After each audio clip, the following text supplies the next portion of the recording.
నిందలు స్టార్ట్ అయితే అమ్మాయిల పిచ్చి అనే పెద్ద నింద పడ్డప్పుడు 5 వారాలకి నాకు మహా అయితే ఒక 10,000 మంది వచ్చి ఉంటారేమో, 30,000 అయి ఉన్నారు అగ్నిపరీక్ష టైంకి. ఈ 30,000 మంది ఒక 40,000 మంది అయి ఉంటారేమో, 50,000 మంది అయి ఉంటారేమో. అంతేకాని నాకు బలగం ఏం లేదు కదా, నా భయం పట్టుకుంటుంది, ఎప్పుడు ఎలిమినేట్ అవుతాననే భయం ఉంటుంది.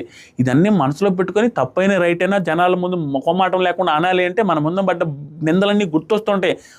మన స్థాయి ఎంతో బయట గుర్తొస్తూ ఉంటుంది. అణిగి మణిగి జాగ్రత్తగా ఆచితూచి ఆడాల్సిన సిచ్యువేషన్లో ఆడుకుంటూనే వచ్చి ఇక్కడ దాకా వచ్చాడు. What a journey రమ్మమ్మ.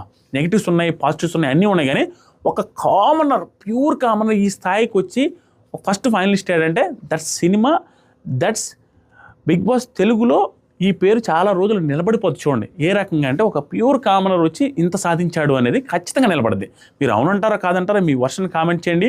అండ్ ఎక్కడి నుంచో అతను వచ్చిన స్థాయిని ఇప్పుడున్న స్థాయిని చూసుకుంటే హీఈస్ ఆల్రెడీ ఎ విన్నర్. గెలుస్తాడా గెలవడా అవన్నీ సెకండరీ.